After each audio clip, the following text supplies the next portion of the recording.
नमस्कार दोस्तों, स्वागत है आपके अपने YouTube चैनल रीडिंग लवर्स पर।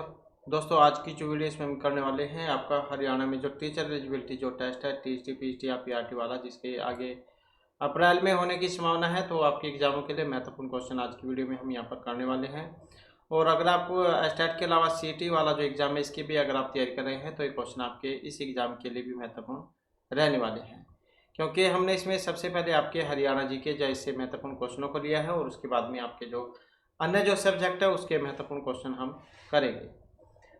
तो जिसमें हमारा यहाँ पर पहला क्वेश्चन है पाकिस्तान के जो प्रथम प्रधानमंत्री थे और उनका जन्म जो है वो करनाल हरियाणा में हुआ था, तो वो इनमें से कौन थे? सर ख्वाजा निजामुद्दीन, चौधरी मोहम्मद अली बोगरा या लियाकत अली खान। तो पाकिस्तान के प्रथम प्रधानमंत्री जिनका जन्म करनाल हरियाणा में हुआ था, तो इनका नाम क्या था? और इनका नाम था लियाकत अली खान और हरियाणा के करनाल जिले से इनका संबंध था। और यहाँ पर आप इस चित्र में देख भी सकते हैं, इनका कंप्लीट नाम था नवाबजादा लियाकत अली खान। पाकिस्तान के प्रथम प्रधानमंत्री थे जिन्होंने पाकिस्तान आंदोलन के दौरान मोहम्मद अली जिन्ना के साथ कई दौरे किए थे। भारत के प्रथम वाणिज्य मंत्री भी थे और अंग्रेजों के अधीन जब भारत था तो इनका परिवार अंग्रेजों से अच्छे संबंध रखता था। सन 1991 में रावलपिंडी में इनकी हत्या हो गई थी, जिसकी गुत्थी आज तक नहीं सुलझी है। शायद अकबर बाबरक नामक हत्यारा था, अफगान एक ये मतलब इनके हत्यारा माना गया है। और यह पाकिस्तान के प्रथम रक्षा मंत्री भी रहे हैं और पाकिस्तान के प्रथम विदेश मंत्री भी। तो ये फोटो में आप देख सकते हैं लियाकत अली खान। तो इनका समय रहेगा 14 अगस्त 1947 से लेकर 16 अक्टूबर 1951 तक। नेक्स्ट हमारा क्वेश्चन आ जाता है कपिल देव। कपिल देव जैन का पूरा नाम ये भी पहले आया हुआ था एग्जाम में, तो कपिल देव शर्मा है, कपिल देव रामलाल निखंज है, कपिल देव देवीलाल शेरावत या कपिल देव सिंह है। तो वैसे तो सब सारे कपिल देव के नाम से जानते हैं। तो इनका जो नाम जो है वो कंप्लीट ये वाला है, कपिल देव रामलाल निखंज। कपिल देव का पूरा नाम ये था। इनका जो जन्म है ये 6 जनवरी को हुआ था, 6 जनवरी 1959 को हुआ था और भारतीय पूर्व क्रिकेटर हैं। और 2019 में जो हरियाणा में मोतीलाल जो नेहरू खेल विश्वविद्यालय राय नामक स्थान पर, तो उसके पहले चांसलर भी बने थे। तो ये नाम है इनका। वैसे तो सारे कपिल देव कहते हैं, लेकिन कंप्लीट नाम जो इनका कपिल देव रामलाल निखंज था। अगला क्वेश्चन है हरियाणा की यह परिशोधनशाला दक्षिण एशिया की दूसरी सबसे बड़ी परिशोधनशाला है। तो यह परिशोधनशाला दक्षिण एशिया की दूसरी सबसे बड़ी परिशोधनशाला है। सोनीपत, पानीपत, गुड़गांव या फिर फरीदाबाद, कौन सी है? तो ये वाली पानीपत। तो पानीपत में क्या तेल रिफाइनरी है जो बहोली पानीपत हरियाणा भारत में स्थित है। इसकी स्थापना 1998 में हुई थी। और ये जो पानीपत रिफाइनरी जो है इंडियन ऑयल कॉरपोरेशन लिमिटेड से संबंधित 7वीं रिफाइनरी है। नेक्स्ट आ जाता है राज्य सरकार राज्य वित्त आयोग की नियुक्ति कितनी अवधि के लिए करती है? तो राज्य सरकार राज्य वित्त आयोग की नियुक्ति 5, 6, 10 या फिर 1 साल के लिए। तो कितने साल के लिए होती है? 5 साल के लिए। तो ये जो हरियाणा के राज्यपाल जो थे मतलब है बंडारू दत्तात्रेय, तो इन्होंने जो वित्त आयोग के चेयरमैन थे श्री पी राघवेंद्र राव, तो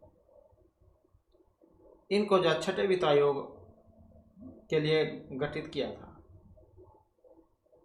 22 सितंबर 2020 को।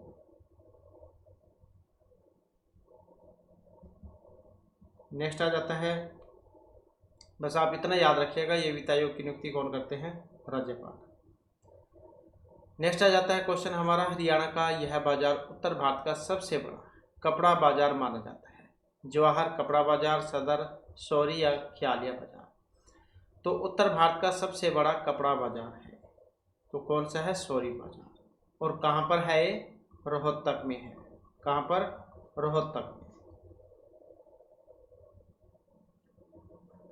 नेक्स्ट आ जाता है, इनमें से कौन सी हरियाणा के दक्षिण पश्चिमी सीमा है? तो हरियाणा की दक्षिण पश्चिमी सीमा इसमें दिल्ली है, शिवालिक, घग्गर या फिर यमुना। तो दक्षिण पश्चिमी सीमा यहाँ पर बतानी है। दक्षिणी पश्चिमी सीमा जो है यहाँ पर जो घग्गर जो है इसको माना गया है। ये घग्गर नदी जो है हरियाणा का जो कालका स्थान है वहाँ से प्रवेश करती है। और घग्गर नदी की जो सहायक नदी है ये द्विशद्वती है। और घग्गर नदी पर सिरसा में ओटू नामक स्थान पर वीरराज बनाया गया है। मौसमी नदी है घग्गर नदी।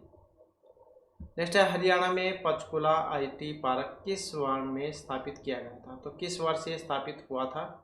2008, 5, 4 या फिर 6 में।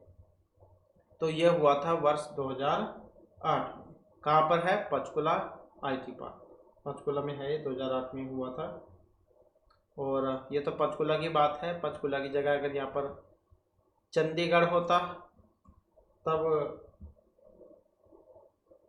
तो इसकी स्थापना कब हुई थी चंडीगढ़ वाले की? चंडीगढ़ आईटी पार्क की स्थापना हुई थी 2005 में। तो ये चंडीगढ़ वाला है, इसके 2005 में हुई थी। और ये पंचकुला हरियाणा वाला है 2008 में। नेक्स्ट आ जाता है वर्तमान में हरियाणा में कुल कितने संरक्षण क्षेत्र हैं? 1, 2, 3 या फिर 4। हरियाणा में कुल कितने संरक्षण क्षेत्र हैं? संरक्षण क्षेत्रों की अगर हम इसमें बात करें तो ऑप्शन रहेगा बी वाला। तो इनकी संख्या जो है 2 मानी गई है। कौन कौन से है? सुल्तानपुर और भिंडावास।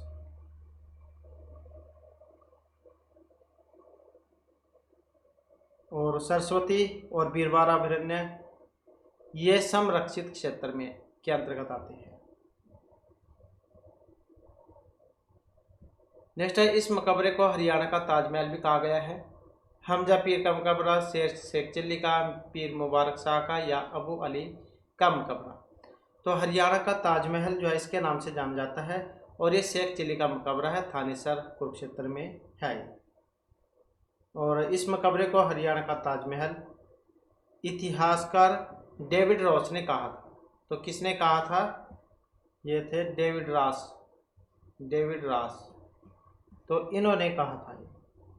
और ये जो मकबरा है संरक्षण अधिनियम 1958 के तहत चंडीगढ़ पुरातात्विक विभाग के अंतर्गत आता है। और किसने बनवाया था ये शेख चिल्ली का मकबरा? दारा शिकोह ने। तो दारा शिकोह जो है इन्होंने बनवाया था, दारा शिकोह। अगला क्वेश्चन है निम्नलिखित में से हरियाणा के कौन सा नृत्य रबी की फसल को बोने का संकेत कराता है? तो जैसे रबी की फसल जो है ये सर्दी में बोई जाती है और अब जैसे अप्रैल आने वाला है तो अप्रैल में जो इसमें कटनी शुरू हो जाएगी मार्च के लास्ट में, और अब अप्रैल के पहले सप्ताह में ये कटनी शुरू हो जाएगी। तो ये संकेत है लूर, झूमर, लोहड़ी या घूमर वाला। तो इसमें जो है ऑप्शन रहेगा ये वाला, तो ये लूर है। और ये जो नृत्य है बांगर क्षेत्र में किया जाता है और होली से 2 सप्ताह पहले ये आयोजित किया जाता है। तो जैसे अब जो यहाँ पर होली जाए ये आने वाली है और यहाँ पर होली का क्वेश्चन आ गया है। तो होली की सभी को बहुत बहुत शुभकामनाएं। होली जो आपके लिए अच्छी साबित हो, आपके जो भी इच्छाएं हैं, कामनाएं हैं वो सभी पूर्ण हो जाए। नेक्स्ट आ जाता है क्वेश्चन हमारा हरियाणा में सूरों की सर्वाधिक आबादी किस स्थान पर पाई गई? सोनीपत, सिरसा, अम्बाला या कैथल में। और इसको जो आप नाम से भी याद रख सकते हैं, दोनों में ही स जो है आता है तो आसानी से आप याद रख सकते हैं। सोनीपत सूअर ऐसे आप इसको याद रख सकते हैं। और सबसे ज़्यादा तो यहाँ पर है और सबसे कम जो कहाँ पर है? सबसे कम नूह में है। तो नूह जो है यहाँ पर सबसे कम है। हरियाणा में किस स्थान पर सर्वाधिक औसत वर्षा होती है? सिरसे में, अम्बाला में, हिसार में या फिर मेवात में। तो सबसे अधिक जो औसत वर्षा है वो होती है तो कहाँ पर होती है? ये अम्बाला में। और सबसे कम सिरसा में होती है। और सबसे सूखा स्थान लोहारू है जो भिवानी में आता है। नेक्स्ट आ जाता है हरियाणा के कैथल जिले के फरल गांव में फल्गु त्योहार पर होता है। निर्जल एकादशी को, कार्तिक पूर्णिमा, सोमवती अमावस्या को, या किसी में भी नहीं। तो कैथल जो है, कैथल के फरल गांव में फल्गु त्योहार इस पर होता है। क्या होता है? सोमवती अमावस्या पर। तो सोमवती अमावस्या जो इस पर होता है ये त्यौहार, तो कैथल में लगता है, फरल गांव में, तो सोमवती अमावस्या पर। नेक्स्ट है हरियाणा पंचायती राज अधिनियम 1994 के अनुसार किस धारा में गलत घोषणा बनाने का उल्लेख है? 81 में, 161 में, 191 या फिर 171 में? हरियाणा पंचायती राज अधिनियम 1994 के अनुसार किस धारा में गलत घोषणा बनाने का उल्लेख है? तो ये हुआ है धारा 171 में, जो ऑप्शन डी में यहाँ पर दी गई है। ये जो अधिनियम है इसके अनुसार किसी व्यक्ति के द्वारा गलत घोषणा करना शामिल है।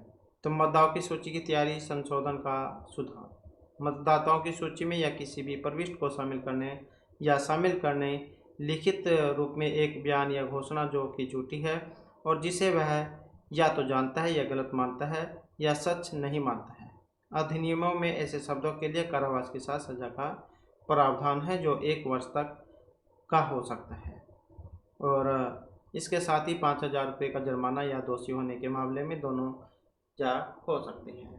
तो ये धारा आप जो इसमें याद रखिएगा, 171 धारा यहाँ पर ये मानी गई है। अगला क्वेश्चन आ जाता है, हरियाणा की प्रत्येक पंचायत समिति के द्वारा विभिन्न समितियों की नियुक्ति की जानी चाहिए और प्रत्येक समिति का पदेन सचिव होना चाहिए। कार्यपालक अधिकारी, राष्ट्रपति, अध्यक्ष या फिर आयुक्त? तो हरियाणा की प्रत्येक पंचायत समिति के द्वारा विभिन्न समितियों की नियुक्ति की जानी चाहिए और प्रत्येक समिति का पदेन सचिव होना चाहिए। तो क्या यहाँ पर होना चाहिए? कार्यपालक अधिकारी, जो ऑप्शन ए में यहाँ पर दिया गया है। नेक्स्ट है हरियाणा में करनाल का माता प्रकाश और कल्याण केंद्र कौन सी दिव्यांगताओं का उपचार करता है? मस्तिष्क वाला, दृष्टि का, सिजोफ्रेनिया का, या वाचन श्रवण का? तो ये माता प्रकाश कल्याण केंद्र कौन सी दिव्यांगता का उपचार करता है? और ये करता है जो सुन और बोल नहीं सकते हैं, वाचन और श्रवण दिव्यांगता का। कहाँ पर है ये? करनाल। नेक्स्ट है हरियाणा पिछड़ा वर्ग आयोग के जो प्रथम अध्यक्ष थे, न्यायाधीश हुकम सिंह, दिनेश त्रिवेदी, रंजन गोगोई या गुरनाम सिंह? तो प्रथम अध्यक्ष पिछड़ा वर्ग आयोग के थे, तो कौन थे? इनका नाम था न्यायाधीश गुरनाम सिंह। तो 13 जुलाई 2022 को, 13 जुलाई और 2022 उस समय जो खट्टर मुख्यमंत्री थे, तो इन्होंने पिछड़ा वर्ग आयोग का गठन किया था। और न्यायमूर्ति दर्शन सिंह इस आयोग के अध्यक्ष बनाए गए हैं।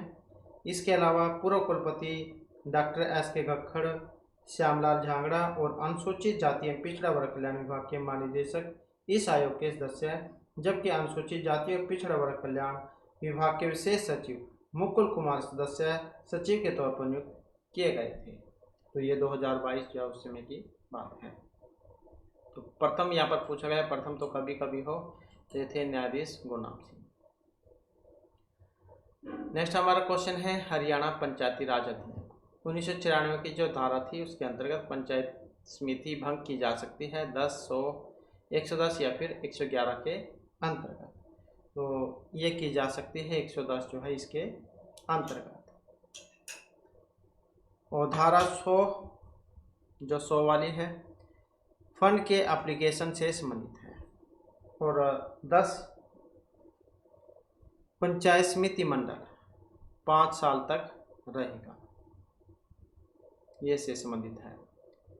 नेक्स्ट है हरियाणा राज्य औद्योगिक अभिवृद्धि कॉरपोरेशन HSIDC ने किस स्थान पर औद्योगिक मॉडल टाउनशिप विकसित की है? हिसार, भिवानी, मानेसर या फिर गुरुग्राम? और यहाँ पर हमारा सी आंसर है ऑप्शन सी वाला। तो कौन सा है ये? मानेसर है। नेक्स्ट क्वेश्चन है निम्नलिखित में से कौन सी हरियाणा पंचायती राज अधिनियम 1994 परिभाषित अनुसार एक सुविधा नहीं है? सड़क की, आउट हाउस की, खेल का मैदान या स्ट्रीट लाइट की? तो कौन सी हरियाणा पंचायती राज अधिनियम 1994 में परिभाषित अनुसार एक सुविधा नहीं है? जो ऑप्शन सी में दी गई है, आउट हाउस। अगला क्वेश्चन आ जाता है हमारा यहाँ पर, हरियाणा में पहली गतिशील मोबाइल न्यायालय 2007 में स्थापित की गई थी। पानीपत में, मेवात, सिरसा या फिर गुरुग्राम में। तो पहली गतिशील मोबाइल न्यायालय 2007 में कहाँ पर स्थापित की गई थी? तो ये की गई थी मेवात में। और भारत के अंदर गतिशील न्यायालय का विचार भारत के जो पूर्व राष्ट्रपति थे डॉक्टर APJ अब्दुल कलाम, तो इनका था। नेक्स्ट है हरियाणा पंचायती राज अधिनियम, ये जारी हुआ था 22 अप्रैल 1994 में, 20 अप्रैल, 23 या 21 अप्रैल को। तो हरियाणा पंचायती राज अधिनियम जारी किया गया था कब? 22 अप्रैल को 1994 में। तो 22 अप्रैल 1994 को। पंचायती राज ग्रामीण भारत में गांव की स्थानीय स्व शासन की प्रणाली है जो शहरों और उपनगरीय पालिकाओं के विपरीत है। इसमें पंचायती राज संस्थान शामिल होते हैं और जिसके माध्यम से गांव की जो स्व शासन है इसका एहसास होता है। तो बस इतना आप याद रखिएगा। तो हरियाणा पंचायती राज अधिनियम जारी हुआ था 22 अप्रैल 1994 को। इसके बाद क्वेश्चन आ जाता है, हिंदी भाषी प्रदेश कभी भी पंजाब का हिस्सा नहीं थे। यह इस क्षेत्र के विकास के लिए आवश्यक है कि इसे पंजाब से अलग किया जाए और दिल्ली, राजस्थान और उत्तर प्रदेश के कुछ आसन भागों को इसके साथ मिलाकर एक नए राज्य बनाया जाए। तो यह इनमें से किन के द्वारा 1932 में कहा गया प्रसिद्ध कथन था? पंडित नेकीराम शर्मा, देशबंधु गुप्ता, बंसीलाल या फिर चौधरी देवीलाल का। तो किन का कथन था ये? तो ये था देशबंधु गुप्ता का। तो 9 सितंबर की बात है ये, 9 सितंबर 1932 की। तो कंप्लीट डेट की बात करें तो ये थी 9 सितंबर 1932 की। तो देशबंधु गुप्ता जो है उन्होंने कहा था कि हिंदी भाषी क्षेत्र कभी भी पंजाब का हिस्सा नहीं थे। तो इस क्षेत्र के विकास के लिए आवश्यक है कि इसे पंजाब से अलग किया जाए और इसके साथ ही दिल्ली, राजस्थान और यूपी के कुछ हिस्सों को जोड़कर एक नया राज्य बनाया जाए। तो हरियाणा सरकार ने देशबंधु गुप्ता पुरस्कार की स्थापना की और उनके सम्मान में 1 लाख रुपए का वार्षिक राज्य स्तरीय पुरस्कार दिया गया, जो एक लेखक को देशबंधु गुप्ता के जीवन और कार्यों पर उत्कृष्ट लेखन के लिए दिया जाएगा और हरियाणा साहित्य अकादमी के तत्वावधान में स्थापित किया जाएगा। नेक्स्ट है वर्ष 1947 में हरियाणा में झील का निर्माण 2 छोटी पहाड़ियों के बीच हुआ था। तो ये इनमें से कौन सी थी? हाथनीकुंड झील, दमदमा, बड़खल या फिर कर्ण झील। तो 1947 में, और ये थी भड़खल झील जो ऑप्शन बी में यहाँ पर दी गई है। और बड़खल झील जो है हरियाणा के जो बड़खल गांव है वहाँ पर स्थित है और एक प्राकृतिक झील है, मतलब भगवान की देन है, अपने आप ही हुई थी यहाँ पर, ये अपने आप ही बनी थी। और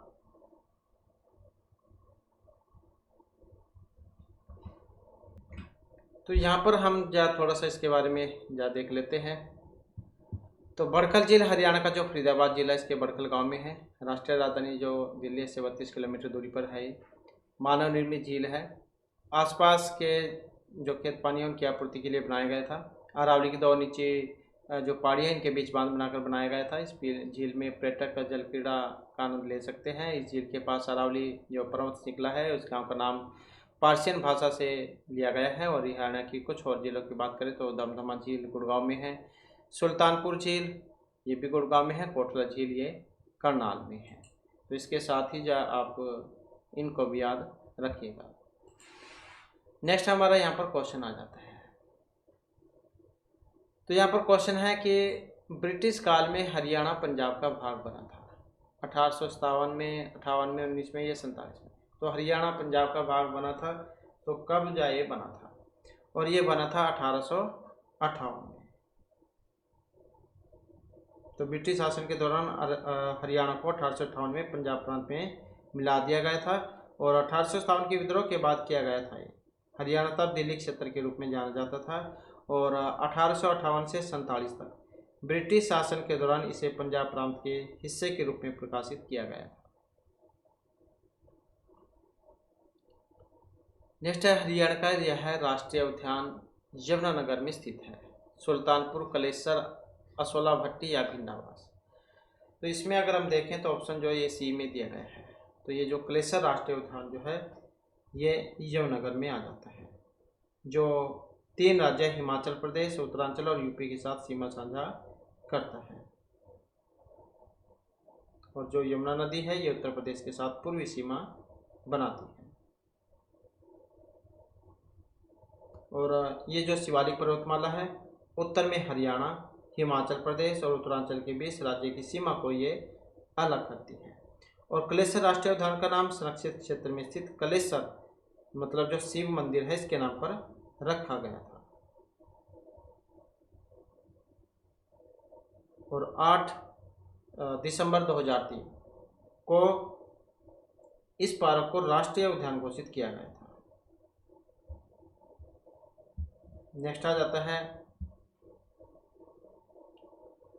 हरियाणा में दहशाला प्रणाली राजस्व संग्रह और कृषि कार्य की व्यवस्था की थी, इसे पेश किया गया था भुजबल द्वारा, राजा टोडरमल, राघोपाल या बीरबल के द्वारा। तो दहशाला प्रणाली राजस्व संग्रह और कृषि कार्य की व्यवस्था थी, इसे पेश किया गया था राजा टोडरमल के द्वारा। और 1580 ईस्वी में अकबर के शासनकाल में इसे शुरू किया गया था। यह प्रणाली अकबर के वित्त मंत्री जो थे राजा टोडरमल इनके द्वारा शुरू की गई थी, जिन्हें 1573 में गुजरात में नियुक्त किया गया था। और इसे गैर मुसलमानों से कर संग्रह की प्रणाली को और अधिक व्यवस्थित बनाने में मदद मिली थी। नेक्स्ट है हरियाणा में बरसात के मौसम का स्वागत करने के लिए त्यौहार मनाया जाता है गणगौर, तीज, बैसाखी या कोई सा भी नहीं। तो कौन से वाला है बरसात के मौसम का स्वागत करने के लिए किया जाता है ये, और ये तीज का त्यौहार है, श्रावण मास जो उसमें ये आता है। नेक्स्ट आ जाता है हरियाणा में फरीदाबाद की आछील तोमर वंश के शासन के दौरान स्थापित की गई थी, मतलब स्थापना की गई थी। तो ये शनि सरोवर है, कर्ण सरोवर है, सूरजकुंड या फिर ब्रह्मसरोवर। तो फरीदाबाद की झील है तोमर वंश के शासक के दौरान स्थापित की गई थी। और ये थी सूरजकुंड झील जो ऑप्शन बी में दी गई है। राजा जो सूरजमल जो थे इन्होंने इसको बनाया था, जो सूर्यदेव जो थे इनके भक्त थे। अगला क्वेश्चन आ जाता है हमारा पृथ्वीराज रासो, ये रचित है पृथ्वीराज चौहान के द्वारा, सूरदास चंद्रबरदाई या अल्ताफ हुसैन हाली के द्वारा। पृथ्वीराज रासो और इसके जो रचिता है चंद्रबरदाई, जो ऑप्शन बी में यहाँ पर दिए गए हैं। हिंदी साहित्य का प्रथम महाकाव्य है ये पृथ्वीराज रासो, पृथ्वीराज चौहान के जीवन पर आधारित है। और इस महाकाव्य के जो रचिता है ये चंद्रबरदाई थे। चंद्रबरदाई जो है ये पृथ्वीराज चौहान के बचपन के मित्र थे और उनके राजकवि भी थे। नेक्स्ट आ जाता है हरियाणा में बरसात के मौसम का स्वागत करने के लिए त्यौहार मनाया जाता है गणगौर, तीज, बैसाखी या कोई सा भी नहीं। तो बरसात के मौसम का स्वागत करने के लिए होता है, तो जैसे कि अभी हमने बात ही की थी, तो ये तीज का त्यौहार है। तो दोबारा से आ गया शायद क्वेश्चन। तोमर वंश के शासक के दौरान स्थापना की गई थी, तो कौन सी थी यहाँ पर, ये यही थी सूरजकुंड। पृथ्वीराज रासो के रचयिता कौन है, चंद्रबरदाई। और इसमें आप यहाँ पर ये पृथ्वीराज रासो जैन के बारे में देख भी सकते हैं, ये इनकी पुस्तक है, प्राचीन समय की है, नगर प्रचार सभा द्वारा प्रकाशित पृथ्वीराज रासो संस्करण का जो कवर है। पृथ्वीराज रासो हिंदी भाषा में लिखा गया एक महाकाव्य है जिसमें सम्राट पृथ्वीराज चौहान के जीवन और चरित्र का वर्णन है। इसके रचयिता चंद्रबरदाई पृथ्वीराज के बचपन के मित्र और उनके राजकवि थे। उनकी युद्ध यात्राओं के समय वीरस की कविताओं में से सेना को प्रोत्साहन भी करते थे। 1165 से 92 के बीच पृथ्वीराज चौहान का राज्य अजमेर से दिल्ली तक फैला हुआ था। पृथ्वीराज रासो और पृथ्वीराज काव्य के अनुसार पृथ्वीराज का जन्म क्षेत्रीय कुल में हुआ था। और इन मतलब 15+ जो विश्वविद्यालय के प्रोफेसर हैं, इन्होंने रासो एक ऐतिहासिक साक्ष्य जो थे इसका अध्ययन करके पृथ्वीराज चौहान को एक क्षेत्रीय बताया था। तो इनकी वेबसाइट पर जो सरकार की वेबसाइट पर इसकी जानकारी है, कोई पढ़ना चाहता है तो पढ़ भी सकता है। तो पृथ्वीराज रासो 2500 पृष्ठों का एक बहुत बड़ा संग्रह है जिसमें 69 सर्ग हैं या फिर अध्याय कह सकते हैं आप। तो प्राचीन समय में प्रचलित प्राय सभी छंदों का इसमें व्यवहार हुआ है, प्रयोग हुआ है। मुख्य छंद इसमें कवित मतलब छप्य, दोहा कह देते हैं जिसको दोहा, तोमर गोत्र, त्रोटक, गाहो और आदि ये वाले थे। जैसे कादम्बरी के संबंध में प्रसिद्ध है कि उसका पिछला भाग बाणभट्ट राव के पुत्र ने पूरा किया, वैसे ही पृथ्वीराज रासो के पिछले भाग को भी चंद के पुत्र जल्हण भट्ट राव के द्वारा पूर्ण किया गया था। रासो के अनुसार जब शहाबुद्दीन गौरी पृथ्वीराज को कैद करके गजनी ले गया, तब कुछ दिन के उपरांत चंद भी वहां गए। जाते समय कवि अपने पुत्र जलन के हाथ में रासो की पुस्तक देकर उसे पूर्ण करने का संकेत किया। जलन के हाथ में रासो को सौंपे जाने और उसके पूर्ण किए जाने का उल्लेख रासो में हुआ है। इस दोहा जो है श्लोक, इसके माध्यम से पुस्तक जलहन हत दे चली गज्जन निरपकाज रघुनाथ चरित हनुमतकृत भूप बोज उदरिय जिमी पृथ्वीराज सुसज कवि चंद्रकृत चंदन नंद उदरिय तिमी। तो पृथ्वीराज रासो में दिव्य संकेतों का अनेक स्थानों पर ऐतिहासिक तथ्य के साथ मेल न खाने के कारण अनेक विद्वान पृथ्वीराज के समसामयिक किसी कवि की रचना होने में संदेह करते हैं और उसे जो 16वीं शताब्दी में लिखा हुआ ग्रंथ ठहराते हैं। इसकी रचना की सबसे पुरानी प्रति बीकानेर के राजकीय पुस्तकालय में मिली है। कुल 3 प्रतियां हैं और रचना के अंत में पृथ्वीराज के द्वारा शब्द वेदी बाण चलाकर गौरी को मारने की बात भी कही गई है। तो इस प्रकार से जो इनके बारे में ये जानकारी थी और ये इनकी भाषा आप देख लीजिएगा, यहाँ पर चंद्रोदय की ब्रज भाषा है ये।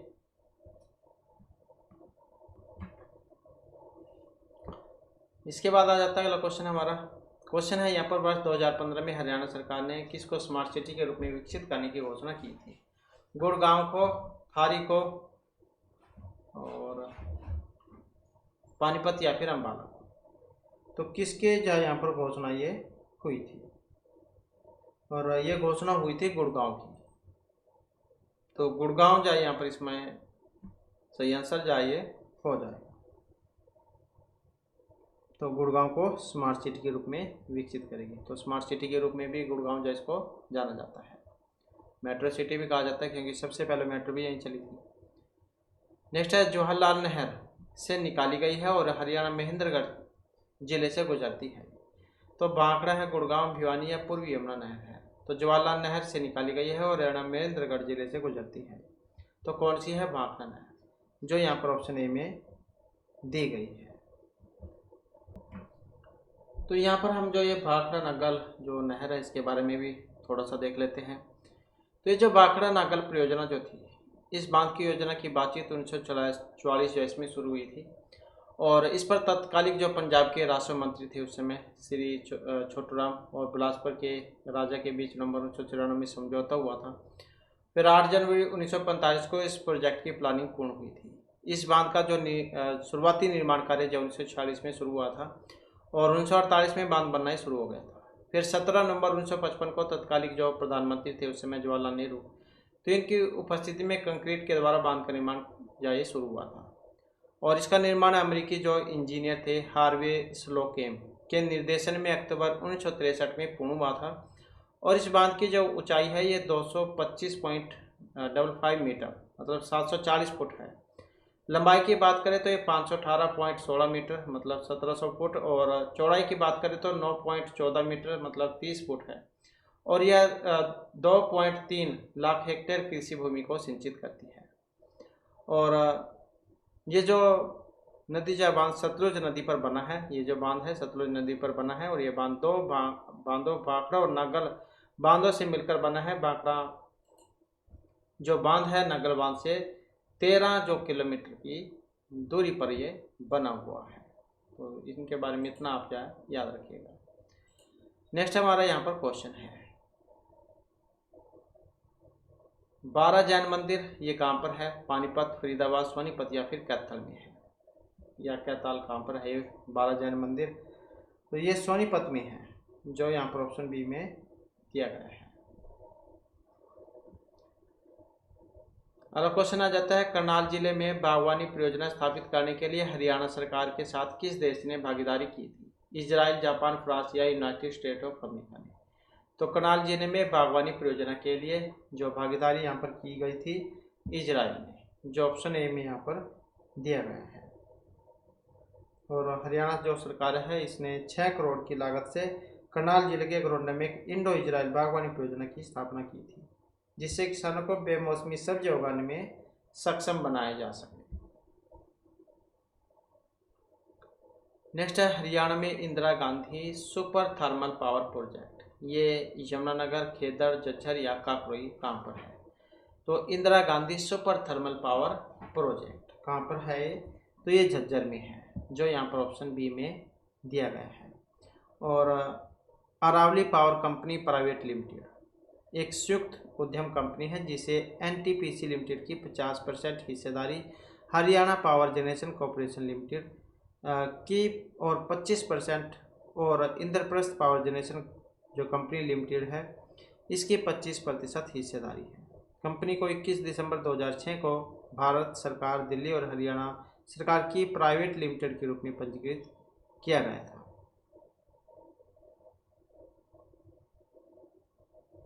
तो इसका ये नाम आ जाता है एग्जाम में, Indira Gandhi super thermal power project कहाँ पर है? तो ये झज्जर में है। इनके नाम आ जाते हैं जरूर एग्जाम में। और 500 मेगावाट की 3 इकाइयाँ है यहाँ पर, 500 की 3 इकाइयाँ। नेक्स्ट है, और सबसे बड़ा थर्मल पावर प्लांट भी है हाथनी कुंड बांध हरियाणा में ये बना हुआ है, दाहन, घग्गर, यमुना या मारकंडा पर। हाथनी कुंड बांध कहाँ पर बना हुआ है? हाथनी कुंड बांध जो है ये यमुना नदी पर बना हुआ है और यमुनानगर जिले में यमुना नदी पर कंक्रीट बांध है और इसे सिंचाई के लिए अक्टूबर 1996 और 1999 के काल में निर्मित किया गया था। और इसे 1873 में जो ताजेवाला बैराज है इस पर अवसादन हो जाने पर बनाया गया था, जो नदी मार्ग में इससे लगभग 3 किलोमीटर आगे आता है। हाथनीकुंड बैराज के द्वारा पश्चिमी और पूर्वी यमुना नहरों के लिए जल विभाजित कर दिया जाता है और बैराज के पीछे बन जाने वाले जलाशय में लगभग 31 जल पक्षी जातियों को आश्रय देने वाली एक आर्द्र भूमि भी यहाँ पर बन गई है। तो ये यमुनानगर में आ जाता है हाथनीकुंड बैराज। नेक्स्ट आ जाता है क्वेश्चन,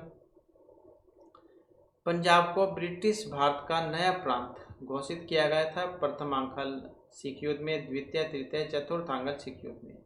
पंजाब को ब्रिटिश भारत का नया प्रांत कब घोषित किया गया था? तो ये किया गया था जहाँ दूसरा जो आंग्ल सिख युद्ध हुआ था इसमें। और कब हुआ था ये?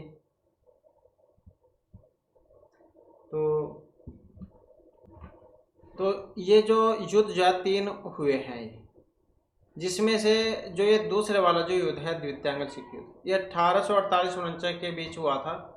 और ये जो युद्ध है सिख साम्राज्य और ब्रिटिश ईस्ट इंडिया कंपनी के बीच में लड़ा गया था और इस युद्ध में ब्रिटिश जो थे उनकी जीत हो गई थी और सिख साम्राज्य जो था इनका इसमें अंत हो गया था। और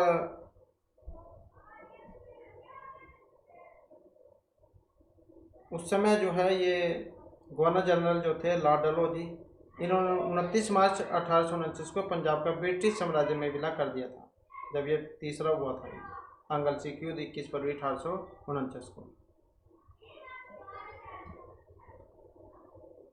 नेक्स्ट आ जाता है, कार्तिक सांस्कृतिक समारोह का लक्ष्य ये बढ़ावा देना है।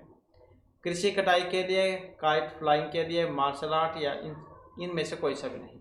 तो कार्तिक सांस्कृतिक समारोह का लक्ष्य किस रूप में है?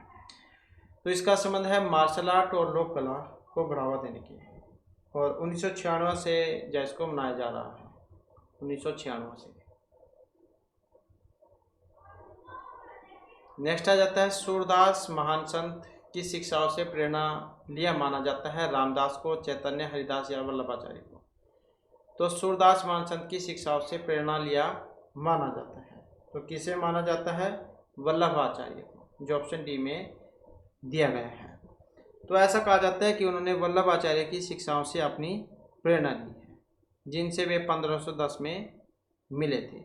और सूरदास के बारे में कई कहानियाँ भी हैं, लेकिन सबसे प्रमुख उनके जन्म से अंधे होने वाली घटना है। सूरदास भारतवर्ष के बहुत बड़े लेखक और कृष्ण भक्त हुए हैं। तो यही कारण है कि हर साल सूरदास की जयंती बड़े धूमधाम से मनाई जाती है। इनके गुरु थे वल्लभाचार्य। अगला क्वेश्चन है, हरियाणा के इस स्थान पर फिरोज शाह तुगलक ने 1354 ईस्वी में एक किला स्थापित किया था। गुड़गांव, महेंद्रगढ़, सोनीपत या फिर हिसार में। फिरोज शाह तुगलक ने 1354 में एक किला स्थापित किया था जिसका नाम था हिसार। तो ये इनके द्वारा बसाया गया है, फिरोज शाह तुगलक के द्वारा। इसका नाम था हिसार ए फिरोजा, यानी फिरोज का हिसार। नेक्स्ट आ जाता है हरियाणा से। हरियाणा में बल्लभगढ़ का शासन जो भारत के स्वतंत्रता संग्राम में सक्रिय रूप से शामिल था, वह इनमें से कौन थे? महाराजा अग्रसेन, यादविंदर, नाहरसिंह या राजा पृथु। बल्लभगढ़ के शासक भारत के स्वतंत्रता संग्राम में सक्रिय रूप से इन्होंने भाग लिया था, और कौन थे? तो इनका नाम था राजा नाहरसिंह, जो ऑप्शन बी में यहाँ पर दिया गया है। तो ये जो नाहरसिंह जैन की मृत्यु हुई थी 1858 में, 1858 में हरियाणा के फरीदाबाद जिले में बल्लभगढ़ रियासत के राजा थे, और 1857 का जो भारतीय विद्रोह था इसमें ईस्ट इंडिया कंपनी के खिलाफ ये लड़े थे। और ये फरीदाबाद में एक नाहरसिंह स्टेडियम भी है, वो भी इन्हीं के नाम पर ही है। और इसके अलावा मेट्रो स्टेशन भी है, वो भी इन्हीं के नाम पर है, राजा नाहरसिंह के नाम पर मेट्रो स्टेशन आता है इसमें। अगला क्वेश्चन है, हरियाणा परंपरा सांग की वर्तमान शैली की नींव रखने का श्रेय इनमें से दिया जाता है? किशनलाल भट्ट को, दयाचंद मायना, पंडित दीपचंद बहमन या किसी को भी नहीं। तो सांग परंपरा की वर्तमान शैली की नींव रखने का श्रेय किसे दिया जाता है? तो किशनलाल भट्ट को। तो इनके बारे में कुछ ऐसा भी कहा जाता है कि प्राचीन समय में जो महिलाएं जो थी वो नृत्य नहीं करती थी, तो इनके विकल्प के रूप में जो है फिर ये पुरुष ही जो है नृत्य का काम करते थे, तो उसी को लेकर फिर ये सांग परंपरा जो शुरू हुई थी। तो परंपरा के अनुसार लगभग 200 साल पहले सांग की वर्तमान शैली की नींव रखने का जो श्रेय किशनलाल भट्ट को जाता है।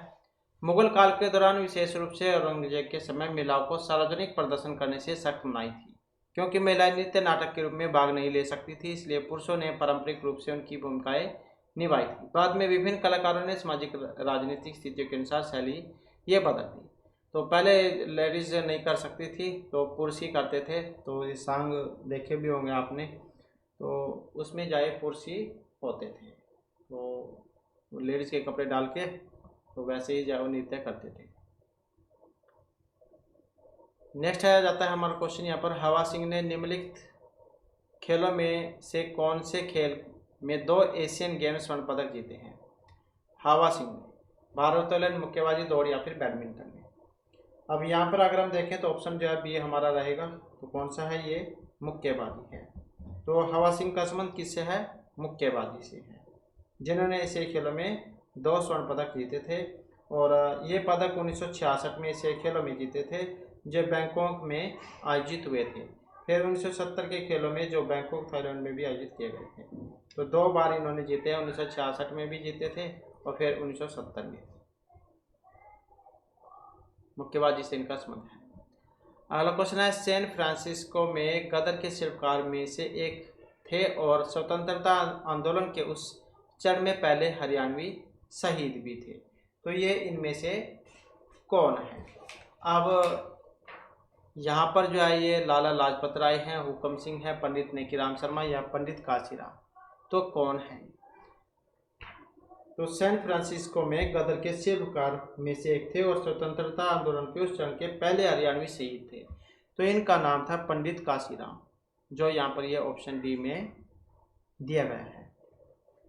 तो 1913 में जब ये गदर पार्टी थी, हिंदुस्तान गदर पार्टी की स्थापना हुई थी, तो उस समय उनका कार्यालय 436 हिल स्ट्रीट में होता था, जिसे युगांतर आश्रम नाम दिया गया था।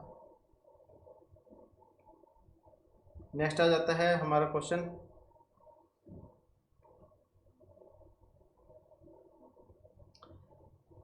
क्वेश्चन है, एक दंत कथा के अनुसार इसे सरोवर का उल्लेख महाभारत में दुर्योधन द्वारा युद्ध के अंतिम दिन स्वयं को पानी के भीतर छिपाने के लिए किया गया था। भीमकुंड, सूरजकुंड, ब्रह्म सरोवर या हथनीकुंड। तो दंत कथा उसके अनुसार इस सरोवर का उल्लेख महाभारत में दुर्योधन द्वारा युद्ध के अंतिम दिन स्वयं को पानी के भीतर छिपाने के लिए किया गया था। तो ये कौन से था? तो ये था ब्रह्म सरोवर, जो ये ऑप्शन बी में दिया गया है।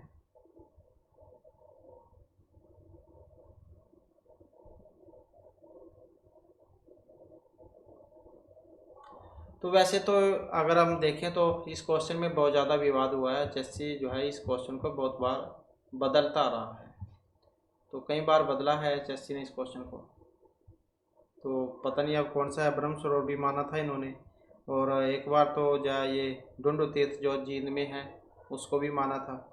और एक बार ये बहलोलपुर करनाल में जो है वहाँ पर भी था। तो पता नहीं जाए अभी इसमें कौन सा हो सकता है। और अगर एग्जाम में दोबारा से क्वेश्चन आ भी जाता है तो आपने 99% जो है इसी को ही सही करके आना है, क्योंकि सही आंसर जो है यही है।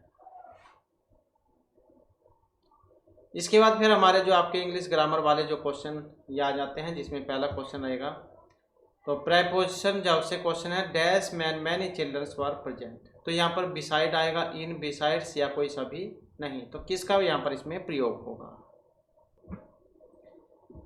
तो इसमें देखें तो यहाँ पर सी आंसर कौन सा हो सकता है। इसमें सही आंसर की बात करें तो यहाँ पर ऑप्शन बी वाला हो जाएगा, बिसाइड्स। इसका मतलब क्या होता है, के अलावा, कि man many childrens were present, तो पुरुषों के अलावा कई बच्चे भी उपस्थित थे, तो के अलावा मतलब बिसाइड्स, तो ये वाला जो है इसका सी आंसर हो जाएगा, क्योंकि एक का मतलब के अतिरिक्त होता है, इसका अलावा। They march the street in, into, at या बाय, तो क्या आएगा यहाँ पर। और इसमें देखें तो यहाँ पर बनेगा ऑप्शन बी वाला, तो यही होगा, वे सड़क के अंदर गए, मतलब into, they march into the street. अब क्वेश्चन आ जाता है चेंज द वॉइस का। Why did your brother write such a letter, तो इसमें जो सही आपने बताना है कौन से वाला बनेगा इसका। Did your brother write such a letter, why your brother did write such a letter, why would such a letter is written by your brother, why was such a letter written by your brother, तो सही जो है इसमें कौन से वाला हो सकता है। अब सही की अगर इसमें बात करें तो ये जो ऑप्शन डी में दिया गया है, why was such a letter written by your brother, क्योंकि राइट की थर्ड फॉर्म हो जाएगी रिटन, तो why was such a letter written by your brother, तो ये वाला जो है इसमें सही आंसर हो जाएगा, क्योंकि डब्ल्यू एच क्या क्वेश्चन है, तो डब्ल्यू एच वर्ड के साथ हेल्पिंग वर्ब, सब्जेक्ट और वर्ब की थर्ड फॉर्म बाय और ऑब्जेक्ट का प्रयोग होगा। नेक्स्ट आ जाता है some boys were helping the wounded man, तो इसमें यहाँ पर क्या आएगा, some boys were helping the wounded man,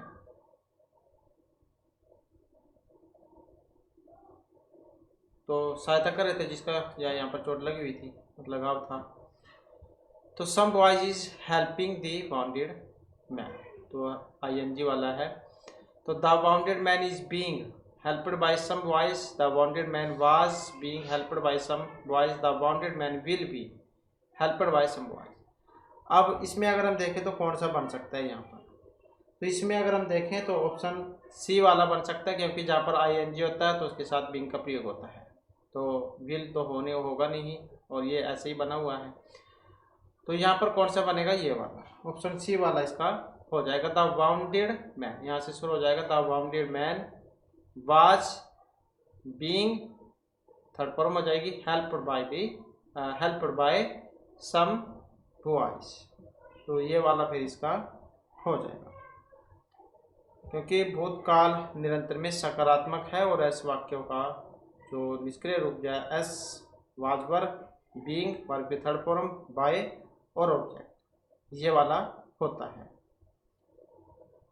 तो जहाँ पर ये होता है आईएनजी तो बीइंग उसमें लगता है।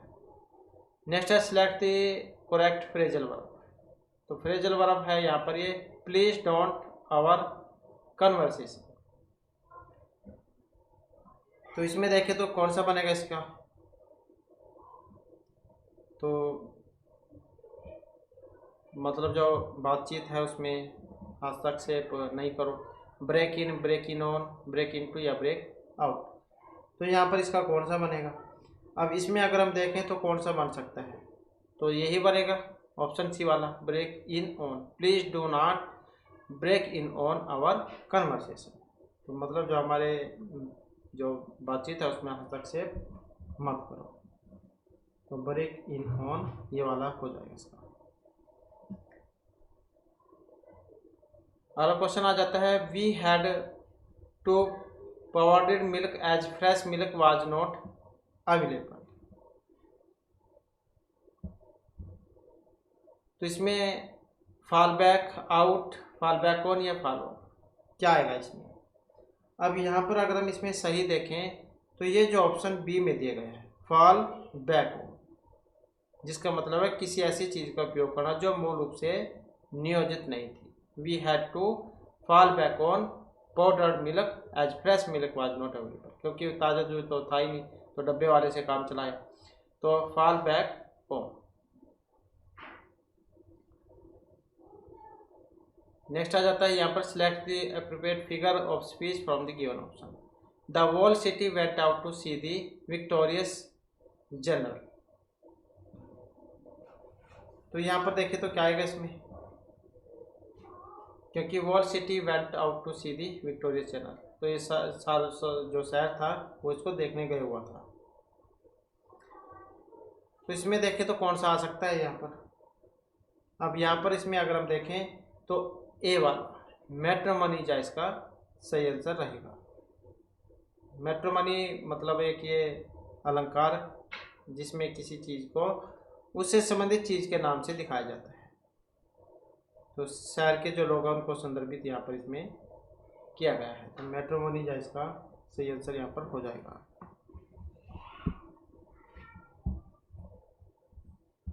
तो जैसे आई एम स्टडिंग शेक्सपियर, तो Shakespeare word has been used to replace his works as an author. Next है, speech is silver but silence is golden. तो इसका मतलब क्या है? तो speech is silver but silence is golden. तो यहाँ पर भी अगर हम देखें तो एंथिसिस जो है यहाँ पर इसका अलंकार रहेगा, जो ऑप्शन सी में यहाँ पर दिया गया है। तो क्या है? अलंकार है जिसमें विपरीत या विरोधाभासी विचारों को एक साथ रखा जाता है। तो ये जो एंथिसिस जो ये अलंकार है इसमें क्या है? विपरीत या विरोधाभासी होते हैं। तो जैसे speech is silver, silence is golden. बोलना सिल्वर है तो चुप रहना सोना है। नेक्स्ट है, select the appropriate antonyms of the given word. तो विपरीतार्थक विलोम उल्टा शब्द आपने यहाँ पर इसका बताना है। फिर से इसका विपरीत क्या बनेगा? तो इसका मतलब जो है यहाँ पर देखें तो जो है ऑप्शन बी जो है इससे लिया गया है। मतलब ये क्या देते हैं? डायरेक्ट। तो क्रिसस जो इसका मतलब होता है अप्रत्यक्ष या फिर घुमावदार। तो इसका विपरीतार्थक विलोम जो विपरीतार्थक विलोम उल्टा जो है ये डायरेक्ट बनेगा। नेक्स्ट है, पिकेंट जो है इसका मतलब बताना है। ब्लेंड है, सबमिट, श्योर या अनक्लियर। तो क्या होता है इसका मतलब? तो ये जो पिकेंट जो है इसका मतलब है तीखा या फिर स्वादिष्ट से। और इसका जब हम बनाएंगे तो क्या बनेगा? इसका विपरीतार्थक ब्लैंड बनेगा, इसका ब्लैंड ये वाला। तो ये इसका विपरीतार्थक विलोम उल्टा बनेगा।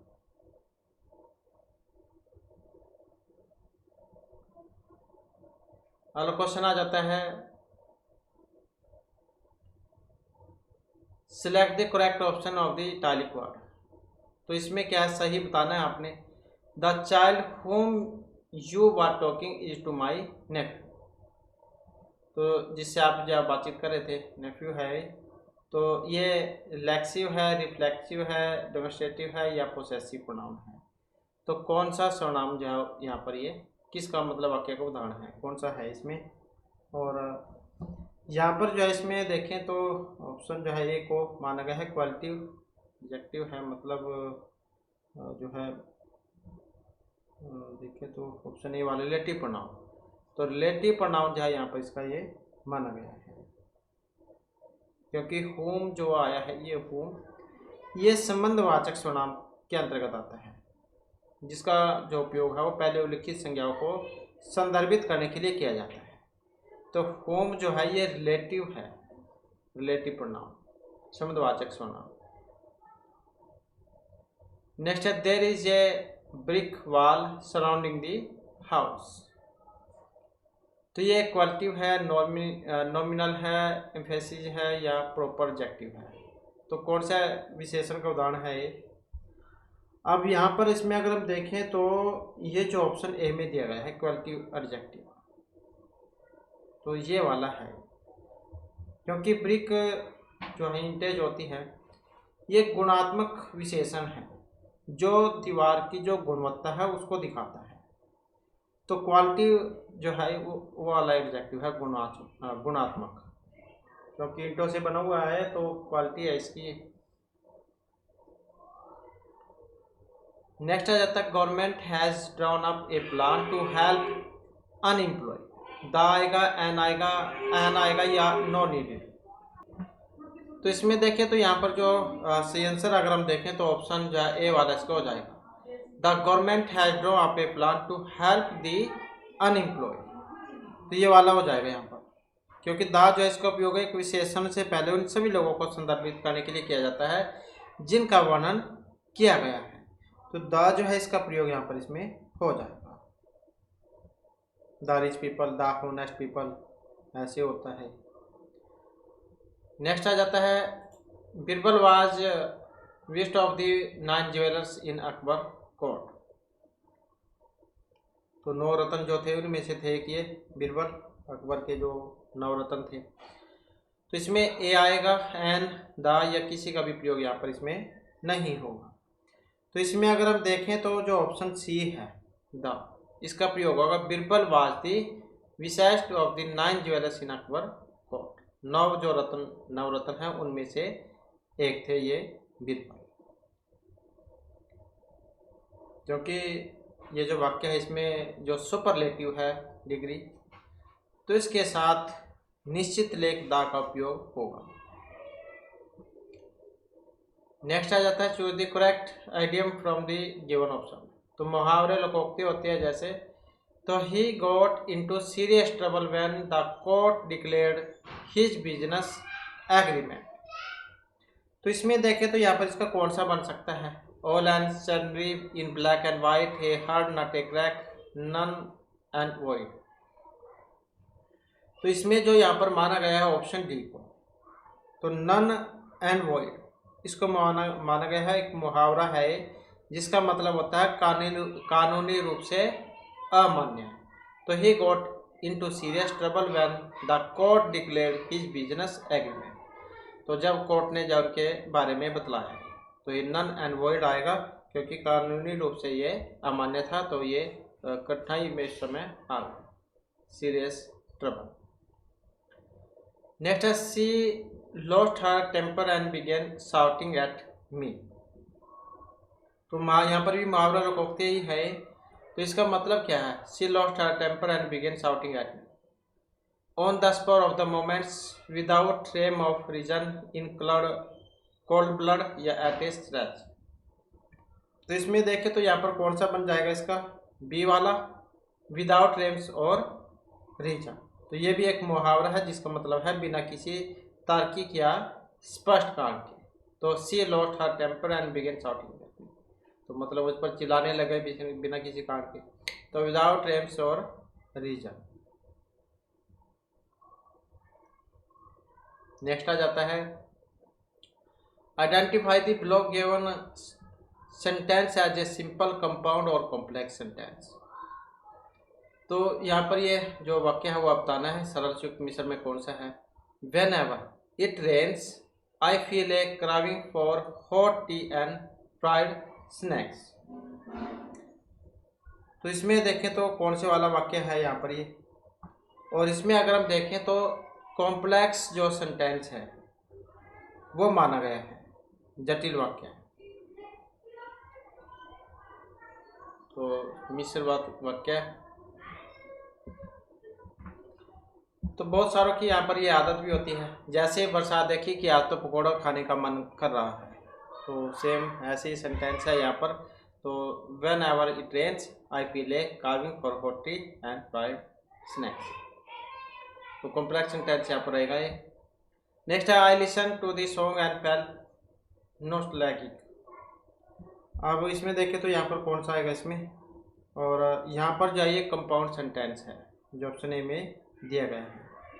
तो एक यौगिक वाक्य जो होता है उसमें कम से कम 2 स्वतंत्र खंड होते हैं जो अल्पविराम या अर्धविराम संयोजन से जुड़े हुए होते हैं। तो कंपाउंड सेंटेंस जो है इसमें ये माना गया है।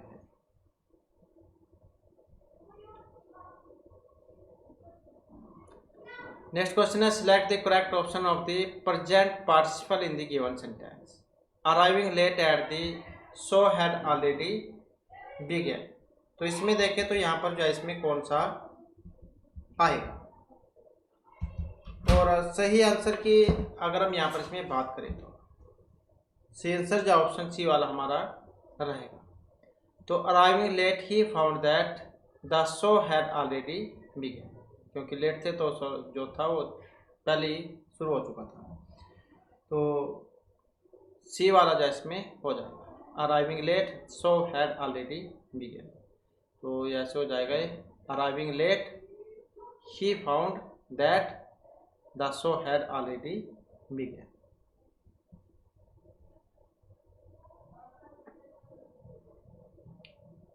नेक्स्ट आ जाता है being a rain day I did not go out. तो इसमें देखें तो यहाँ पर कौन सा हो सकता है इसका। अब यहाँ पर अगर हम देखें तो जो ऑप्शन बी वाला है ये हो जाएगा, it being a rain day I did not go out. Being a rainy day I did not go out. तो being a rainy day I did not go out, तो ये वाला इसका फिर हो जाएगा। और इसके बाद में फिर हमारे जो यहाँ पर जो आपके जो रीजनिंग वाले जो क्वेश्चन जो है हमारे ये आ जाते हैं, और जिसमें क्वेश्चन है कि एक विशिष्ट जो कोड भाषा है इसमें गैम्बलर जो है GABLIER को हम इस प्रकार से लिख सकते हैं, तो इसे कैसे लिखा जाएगा। तो इसमें अगर हम देखें तो जैसे ये है QDHKAZ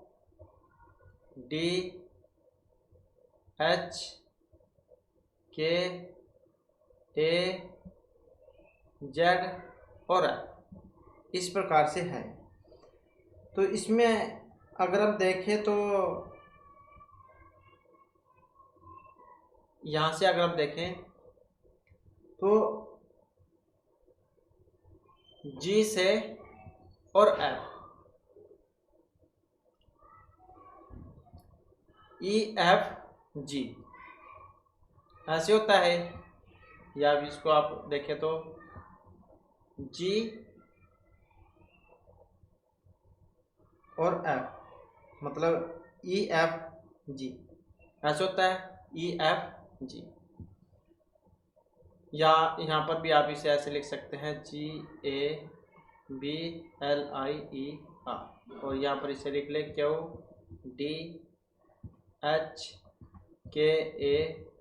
और M। तो यहाँ पर अगर हम देखें तो GEF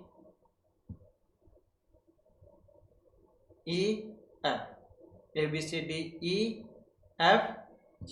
ऐसे है FG। और यहाँ पर देखें तो ये जैसे पहला है A और ये अंतिम है Z, इसी प्रकार से यहाँ पर AB है और JKL है। सेम इसी प्रकार से यहाँ पर अगर हम देखें तो ऑप्शन जो 3 वाला फिर यहाँ पर इसका बनेगा। नेक्स्ट हमारा यहाँ पर क्वेश्चन है, निम्नलिखित प्रश्न में दिए गए विकल्प से संबंधित शब्द बताइए। इंडोर का संबंध जैसे शतरंज से है, इसी प्रकार से इंडोर टेबल टेनिस है, आउटडोर लूडो है, स्केटिंग इंडोर या इंडोर क्रिकेट है। तो इंडोर का संबंध जैसे शतरंज से है, तो इसी प्रकार से अगर हम देखें तो इंडोर का संबंध है वो टेबल टेनिस से है। मतलब एक वाला जो है यहाँ पर इसमें माना गया है।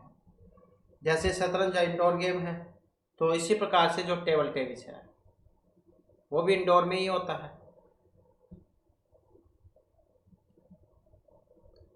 नेक्स्ट है, एक अनुक्रम दिया गया है जिसमें से एक पद गलत है और दिए गए विकल्प में से जो गलत पद है वो आपने यहाँ पर बताना है। तो इसमें अगर हम देखें तो इनका कौन सा क्रम चला हुआ है, तो 14, 7, 8, 10.5 और 21। तो यहाँ पर अगर हम देखें तो इसमें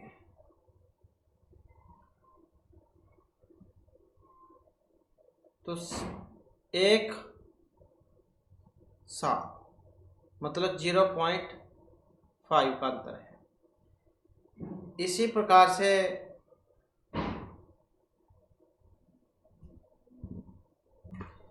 तो यहाँ पर आप इसमें देख भी सकते हैं, यहाँ से जैसे 14 है, 14 का दाग कितना होता है, 7 होता है। और यहाँ पर फिर ये 1 जोड़ा गया है इसमें, 7 और 1 8। और यहाँ पर फिर ये 8 में 1.3 होना चाहिए था, तब जाके 10.5 है ये, और इसका दुगना फिर ये 21 है। तो मतलब जो है यहाँ पर ये जो 8 जो है ये वाला ही गलत है, जो ऑप्शन जो यहाँ पर 2 जो है इसमें दिया गया है।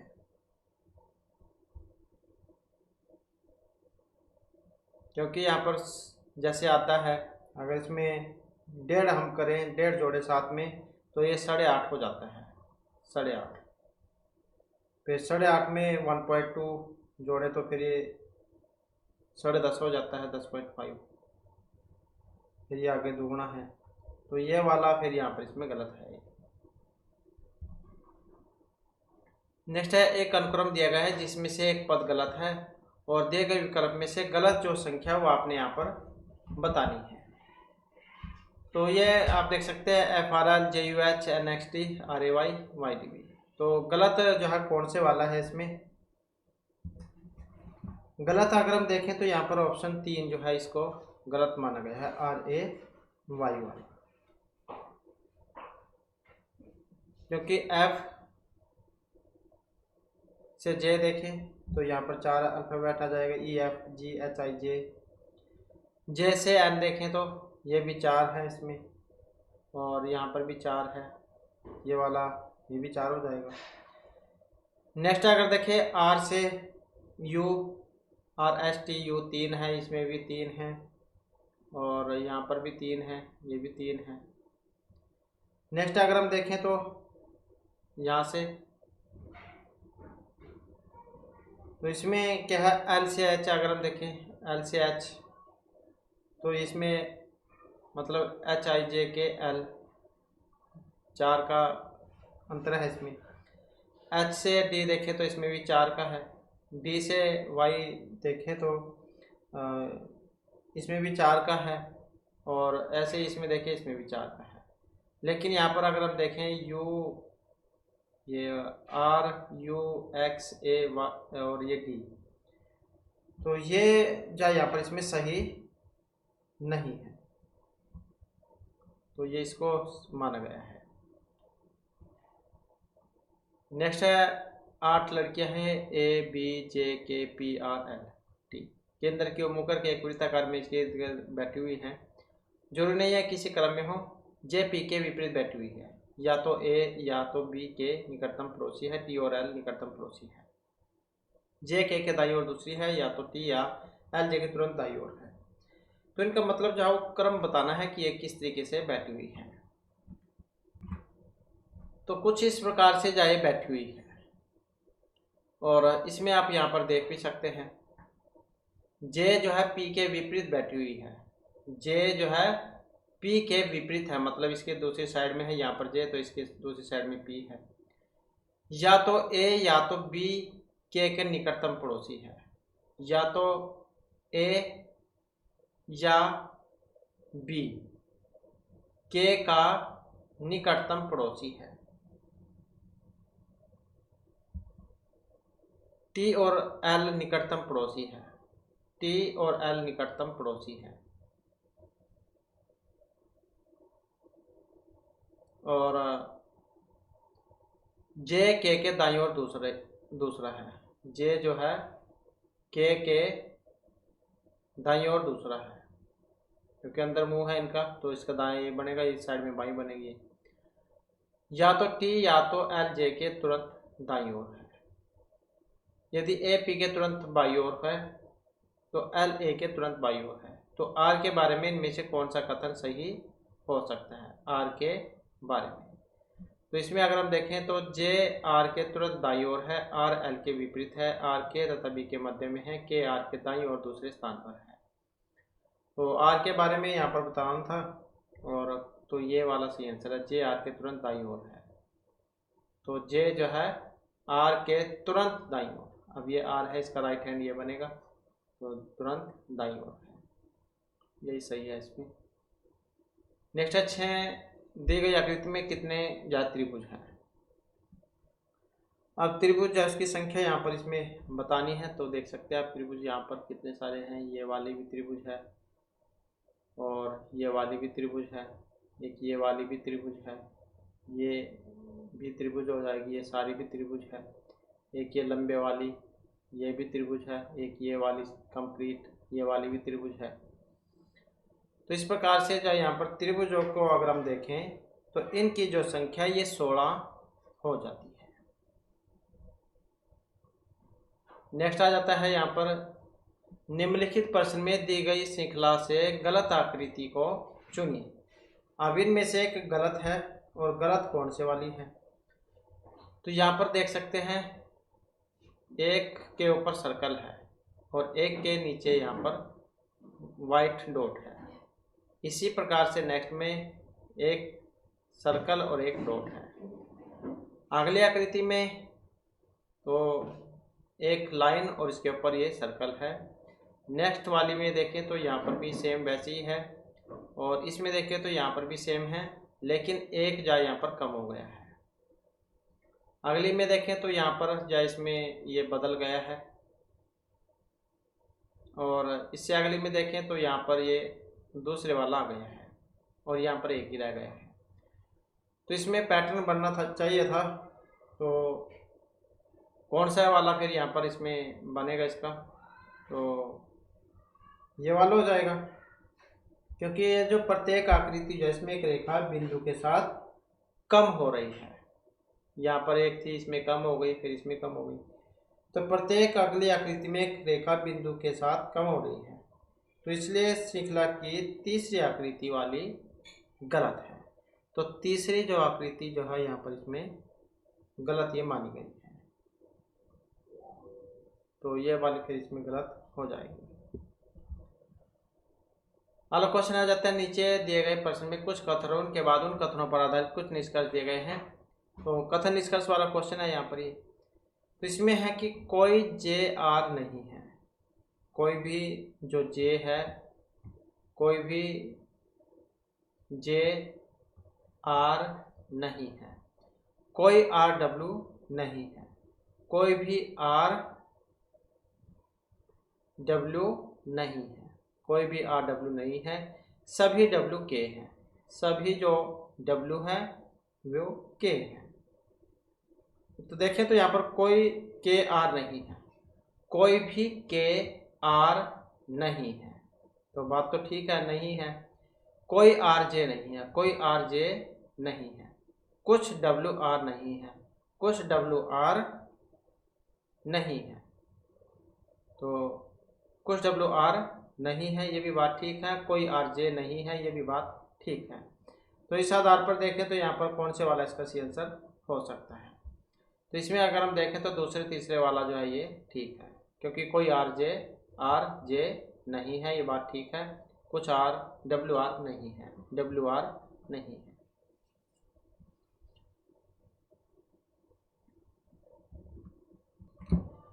इसके बाद में आ जाता है नेक्स्ट क्वेश्चन हमारा।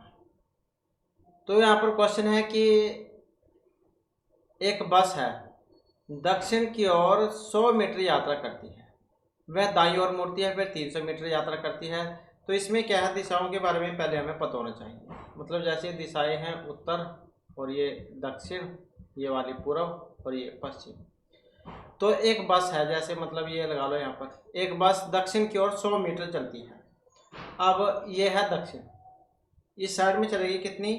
100, मतलब ये है यहाँ पर बिंदु, यहाँ से चली 100 मीटर, 100 मीटर। वह दाईं ओर मुड़ती है, अब जब यहाँ से चलेगी तो 100 मीटर चल गई और दाएं मुड़ेगी। अब दाएं साइड कौन सी है उसकी, ये दाएं है ये बाएं है, तो यहाँ पर मुड़ना चाहिए उसे। दाएं मुड़ती है तथा 300 मीटर यात्रा करती है, तो कितनी करेगी, 300 मीटर।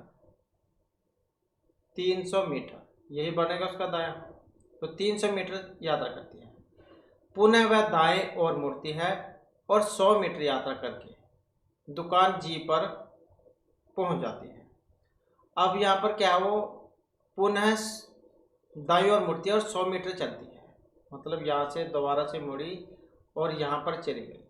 ये भी कितना है, 100 हो गया। यहाँ पर आ गई जी पर 100, तो पुनः दाईं ओर मुड़ती है, 100 मीटर यात्रा करके दुकान जी पर पहुंच जाती है। अब बस उत्तर दिशा में 500 मीटर यात्रा करती है। अब उत्तर में तो जा रहे हैं, तो उत्तर की साइड में ही 500 मीटर चलती है, तो यहाँ से चलती है 500 मीटर, इतना हो जाएगा 500। ये चलती है 500 मीटर। 500 मीटर यात्रा करती है, वह बाईं ओर मुड़ती है और 1200 मीटर यात्रा करके अस्पताल एम पर पहुंच जाती है। अब उसका बाई साइड तो ये बनेगा, ये वाला बन जाएगा, तो यहाँ से कितना हो जाएगा, 1200 मीटर। 1200 मीटर यात्रा करके वो जो अस्पताल है एम, यहाँ पहुंच जाती है। अस्पताल एम दुकान से, अस्पताल एम दुकान जी से किस दिशा में और कितनी दूरी पर है, तो ये था, यही बताना है यहाँ पर, ये वाला तो यही है बताना। और अब इसमें अगर हम देखें तो कितना बनेगा, तो ये तो पहले हमें पता लग रहा है 1200 है, तो 1200 इसका वर्गमूल हो जाएगा। और ये कितना है यहाँ पर, अब इसमें अगर हम देखें तो ये 500 है, कितना है 500, ये 500 को हो जाएगा, तो 12 बार 144 है, और 2 जीरो आए, 2 2 4 हो जाएंगे, 1 2 3 4, ऐसे ही 5 5 25 है, और 2 2 4 0 1 2 3 4, तो इनको जोड़ लेंगे हम, तो ये कितना हो जाएगा 169, 169 और 4 जीरो, 1 2 3 4, इतना आ जाएगा निकल के वर्गमूल। अब ये कितने का वर्गमूल है, 169, 13 का वर्गमूल है, और इसके पीछे हो जाएगी 2 जीरो, तो कितना निकल के आएगा, ये 1300 मीटर। अब 1300 मीटर तो यहाँ पर आ गया। अब 1300 मीटर यहाँ पर आप देख सकते हैं, उत्तर पूर्व में भी है, उत्तर पश्चिम में भी है। अब ये वाली जो दिशा है वो आपने बतानी है कि दिशा कौन सी साइड वाली है। अब दिशाओं की अगर हम बात करें तो कौन सी दिशा होगी ये, तो इसमें भी आप देख सकते हैं, तो कौन सी हो सकती है। अब ये पश्चिम, उत्तर, दक्षिण और ये पूर्व वाली। अब ये वाली साइड है, यहाँ से चलना शुरू किया था, तो यहाँ पर कौन सी साइड होगी अब इसकी, तो 1300 मीटर की तो होगी ये, और उत्तर पश्चिम की होगी, तो कौन सी होगी, उत्तर पश्चिम वाली साइड। नेक्स्ट है, सुमन 10 किलोमीटर पश्चिम की ओर जाती है, वह दाईं ओर मुड़ती है, और फिर 13 किलोमीटर चलती है बाईं ओर, फिर दाईं ओर मुड़ती है तथा 10 किलोमीटर चलती है, अंत में दाईं ओर मुड़ती है, 23 किलोमीटर चलती है, तो मतलब अंतिम बिंदु किस दिशा में है, तो ये भी सेम वही क्वेश्चन है। तो जैसे यहाँ पर है, सुमन 10 किलोमीटर पश्चिम की साइड में, उत्तर, दक्षिण, पूर्व, पश्चिम, तो यह हो गई सुमन यहाँ पर 10 किलोमीटर पश्चिम की ओर जाती है। अब ये है पूर्व, ये है पश्चिम, तो कितनी चलेगी, 10 किलोमीटर। 10 किलोमीटर चल दी पश्चिम की साइड में, वह दाईं ओर मुड़ती है। अब जब यहाँ से चलेगी उसका दायां, ये बायां, तो दाईं ओर मुड़ती है और 13 किलोमीटर चलती है, तो कितनी चल दी, 13 किलोमीटर। फिर दाईं ओर मुड़ती है और 10 किलोमीटर चलती है। अब दोबारा से आ गई यहाँ पर, दाईं ओर मुड़कर 10 किलोमीटर, अंत में दाईं ओर मुड़ती है और 23 किलोमीटर चलती है। अब यहीं पर आ गई थी, यहाँ से चली 23 किलोमीटर। 23 किलोमीटर आरंभिक बिंदु अंतिम बिंदु से किस दिशा में है, यहाँ से चली थी और यहाँ तक पहुँच गई, यही था। 10 किलोमीटर पश्चिम की ओर जाती है। तो यहाँ से 10 किलोमीटर पश्चिम की ओर गई थी वो।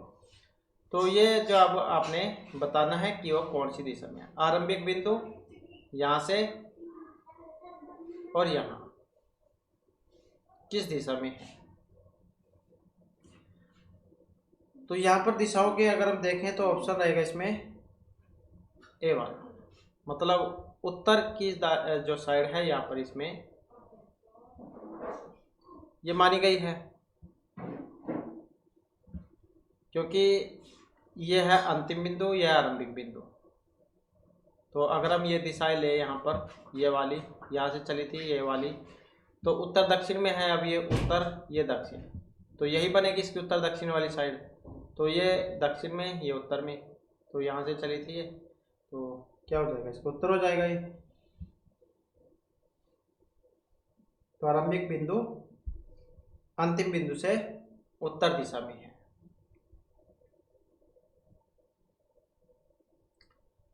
नेक्स्ट स्टेप है आरेख चुनिए जो नीचे दिए गए वर्गों के बीच के संबंध का सही निरूपण करेगा। जैसे महिला, माता और चाचा है, तो महिला, माता और चाचा। अब महिला जो है, माता तो हो सकती है लेकिन चाचा नहीं हो सकते। तो चाचा जो पुरुष होंगे वही बनेगा, या तो फिर चाची होनी चाहिए थी। तो चाचा है यहाँ पर, अब चाचा तो अलग ही होगा। अब अलग कौन से में है, चाचा यहाँ पर भी है यहाँ पर भी है। महिला जब वो माता होती है तो